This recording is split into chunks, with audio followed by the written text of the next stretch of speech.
Welcome back to Big Easy Garage. Thanks for tuning in. This episode is going to be kind of short and sweet, but we're just adding some accessories to the motor. We finally got the engine sitting in the truck. And as you can see, the fuel tank is sitting here, but it's not installed yet. But we're just putting accessories on the truck, getting things buttoned up. We did a great job with this fuel tank, and we're going to show you how to save some money with that. So once again, thanks for tuning in. Check us out, Big Easy Garage. Here we go.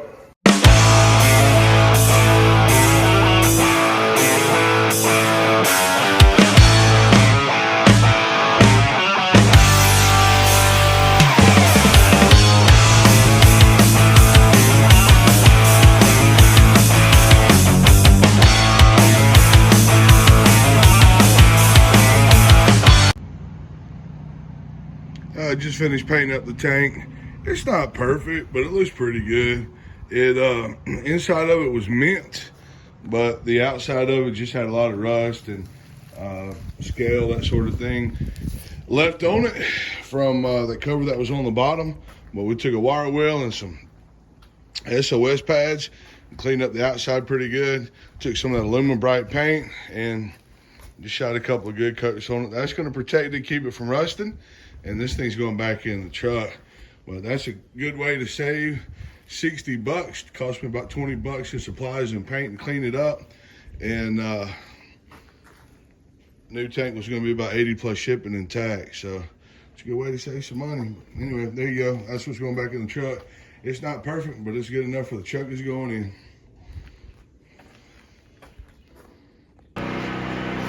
All right, and just like that, our exhaust manifolds are installed. Got the gaskets in. Everything's nice and tight. Everything's got anti-seize on it. Looking pretty good. We got more to do. Let's do it. All right, moving back here to the fuel tank. We did go ahead and get our sending unit in. As before, this is just a 2-hose one. So you got one for your pickup and one for your vent, pickup and vent, and the ground, and then of course your sending unit wire there. But looking pretty good. Show you the view of it after we cleaned it up. Inside of the tank looks good. We've got our sending unit already installed, and the lock rings in there with a new gasket. And so we're going to clean up the straps, find some rubber isolators to kind of keep down on the noise, and try to get that installed pretty soon as well. But we're just rocking and rolling, getting things ready. So check out some more. Welcome back. It's Christmas Day. Everybody's got their belly full and taking a nap inside. So I decided what better time to come out to the garage and put on a water pump. It's raining. I got the generator on. It's really loud, and I apologize. But Merry Christmas anyway. Let's get this water pump installed.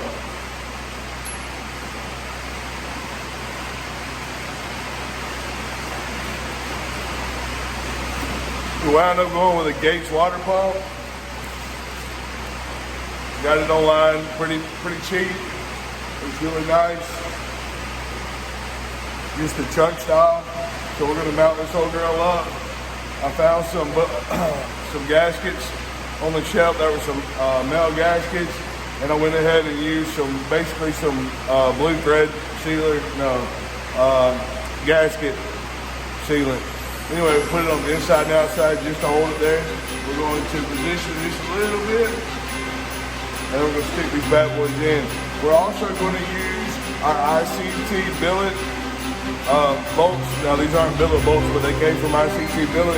This is the water pump, the thermostat, housing bolts. And we're going to lube those up with some Permatex anti-seize just to make sure they don't go anywhere. Now this is going into cast iron block, so I don't really need to use this, and I don't really need a lot of it. If I was going into an aluminum, I would, but we are going to use just a little bit of it, just to make sure that they don't seize up on us later on. Here we go, let's do it.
I guess you notice we don't have our tensioner on here. It's coming shortly. Just waiting on it to be delivered. That and the tensioner bolts. Tensioner I got online, it's an AC Delco part. And the bolts that I'm using with it are also going to be ICT billet.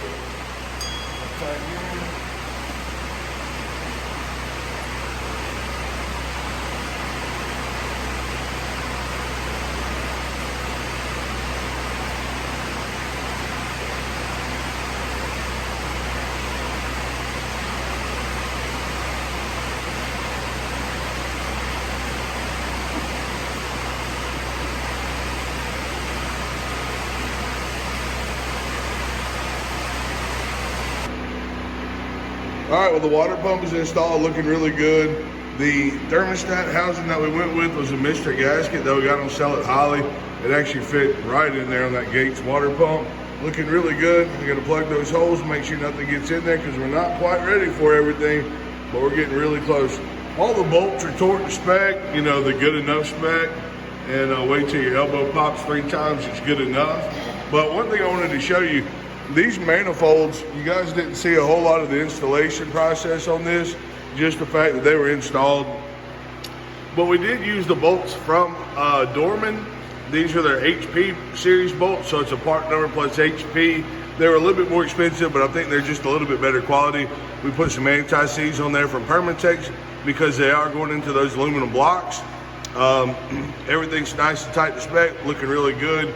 We used a Velcro gasket that slid right in once we put this bolt in, and then the back bolt, left these out just a little bit, slid that gasket right in, pushed it forward, tightened those up to spec, and again, good enough. I will say that one thing I don't like is the paint that we used on these headers is not our, we haven't even fired this thing up, and just the moisture from the shop's already getting to it. Remember, last video, or I don't know, maybe it was this one, but anyway, recently we sanded these things down, we cleaned them up, we used wire wheels and cut brushes and got them all nice and clean. Then we used a Loctite rust inhibitor slash, I guess you could call it like neutralizer. Got everything nice and clean. We sprayed them and got them wet. And then now they're already starting to flash rust. So not my favorite. We'll probably put some headers on at some point, maybe some nice titanium ones or ceramic coated. I don't know. We'll get there. But anyway, there's the water pump. There's the headers. We're going to move on to this bracket that goes on the side right here. And it's going to have our power steering pump down here. It's going to have our alternator up here. And then later on we'll relocate some sort of AC bracket, but we're going to get that on. And the bolts we're going to use with that bracket is also, you guessed it, ICT billet. They're like 22 bucks for each set on Amazon. That's good enough for me. So we're going to get that nice and bolted in, and we'll be back with you guys shortly. All right, we just finished up installing our bracket. It's our power steering pump and alternator bracket. We use the ICT billet bolts for that. Let's take a look at it.